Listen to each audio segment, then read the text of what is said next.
Bonjour à tous, c'est mercredi et on se retrouve pour le journal du hardware. Et comme toutes les semaines, on a pléthore de news à discuter. Et du coup, on va parler des choses suivantes. Certaines alimentations Corsair sont cassées, le NZXT H1 prend toujours feu, AMD met les pieds chez Samsung, le PCB de la 3060 nous livre ses secrets, ainsi que d'autres petites news assez intéressantes, notamment au niveau des RX 6000. Si ça vous botte, rejoignez-nous et venez vous asseoir confortablement ici. Et sans transition, je vous laisse avec Madame Irma qui va vous faire les prédictions divinatoires sur le stock des cartes graphiques en février 2021.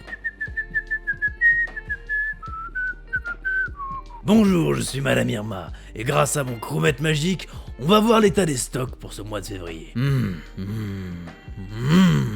ne vois pas beaucoup de cartes graphiques ce mois-ci, j'en vois quelques-unes par-ci par-là, mais je n'arrive pas à les attraper. Par contre, là-bas, je vois un tas de petites cartes graphiques. Mais c'est vraiment tout noir, entouré d'un orage.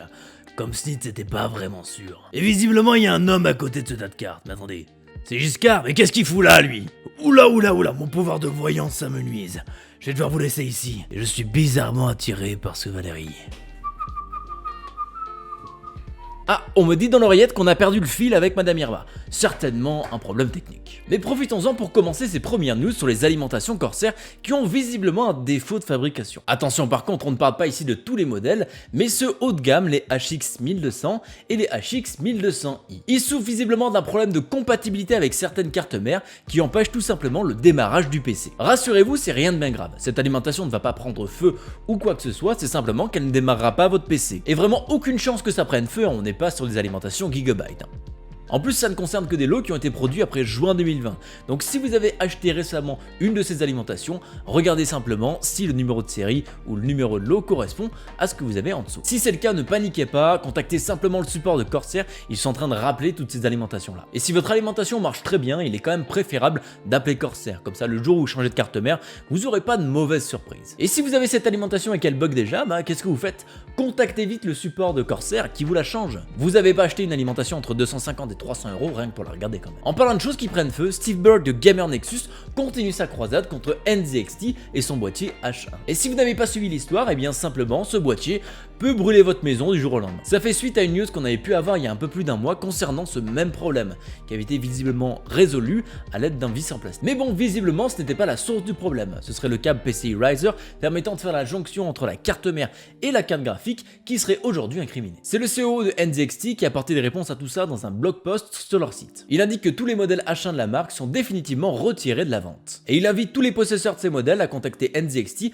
pour avoir un PCI Riser de changement amélioré. Donc si vous avez ce boîtier, appelez vite avant que votre boîtier ne s'immole par le feu lui-même. Blague à part, même si les chances que ça arrive sont assez faibles, faites-le quand même, on ne sait jamais. D'ailleurs, NZXT s'est excusé de la manière dont ils ont traité un petit peu tout ça. Mais ça laisse tout de même une bonne marque de brûlure sur la réputation de la marque. Après Nvidia qui débarque chez Samsung, c'est AMD qui leur emboîte le pas. En effet, ils sont visiblement rentrés en contact avec eux pour délocaliser une partie de la production qui est actuellement chez TSMC. Attention par contre, on ne parle pas des derniers CPU ou des dernières cartes graphiques, on parle d'éléments un peu plus vieux ou moins importants qui encombrent actuellement les lignes de production de chez TSMC. Et pourquoi pas prendre plus de lignes chez TSMC, me direz-vous? Tout simplement car tout le monde demande plus de capacité à TSMC. Même des entreprises de l'automobile qui à la base n'étaient même pas là dans cette équation. Donc autant dire qu'ils ont pratiquement aucune flexibilité, ce qui fait le bonheur de Samsung du coup. Après, ce n'est pas la première fois que Samsung et AMD travaillent ensemble. Ils ont déjà un partenariat sur leurs puces Exynos qui contiennent une partie RDNA 2. En tout cas, TSMC ne sont clairement pas à plaindre. Le grand patron doit twerker sur les chiffres qui crèvent le plafond.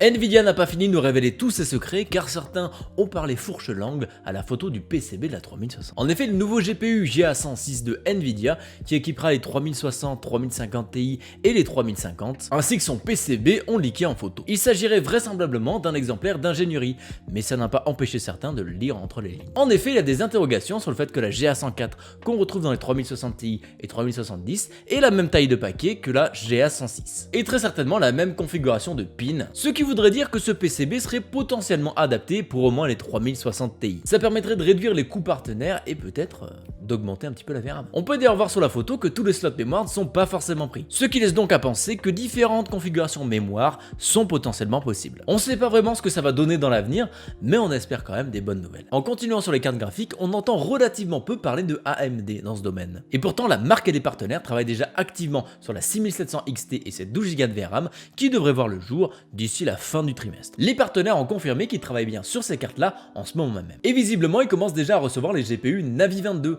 avec certaines puces spécifiquement réservées à l'overclocking. On n'a pour l'instant pas de nouvelles sur la 6700 tout court, mais ça ne saurait tarder. Car généralement, le modèle XT et non XT vont quand même de pair. On a pu voir aussi le logo de branding officiel de cette carte qui ont été leakés par Andreas Schilling du site HardwareLux. Selon lui, les cartes seraient plus orientées 1440p, ce qui fait sens quand on voit la performance des concurrents. Toujours concernant les Radeon, bonne nouvelle, on va certainement avoir du stock de modèles de référence avant la fin du trimestre 2021. Après, c'est du stock avec des bons gros guillemets. On parle très certainement ici de plusieurs milliers de cartes qui vont être vendues, ce qui fait relativement peu à l'échelle du monde. Mais bon, ça fait toujours une occasion en plus de s'en acheter. Cela vient probablement à contre-courant de ce que vous avez déjà entendu, car AMD avait annoncé arrêter la production de ces cartes de référence. Mais visiblement, ils ont fait demi-tour droite sur cette décision. Ce qui n'est pas forcément une mauvaise chose, ça nous permet de mettre la main plus facilement sur ces cartes. Parce qu'aujourd'hui, on peut pas dire qu'elles soient faciles à trouver, hein. Bien au contraire. Donc cool, mais bon, on ne devrait pas avoir à se réjouir du fait qu'une carte revient un petit peu en stock, quoi. C'est quand même le monde à l'envers. Oui, allô, oui, madame Ira, oui. Ah, les esprits avaient débranché votre routeur, c'est pour ça. Ok. Et qu'est-ce que vous vouliez nous dire avant que vous partiez? Ah, très bien. Bien écoutez, je leur dis tout de suite. Alors, chers YouTube spectateurs, j'ai une très mauvaise nouvelle pour vous. Le problème des stocks pourrait continuer jusqu'à au moins juin 2021 selon Xbox. Et par extrapolation, s'ils n'arrivent pas à sortir de console, eh bien les CPU et les GPU, ça va être tout aussi difficile. Après, je sais pas vous, mais moi je me suis préparé au fait que cette pénurie va durer tout au long de 2021. Et puis avec les prochaines générations qui vont sortir fin 2021, début 2022, eh bien c'est un peu une génération sacrifiée ici. Et voilà, ce sera tout pour les news. Merci à vous d'avoir regardé cette vidéo et on se dit à très bientôt pour une prochaine. Ciao!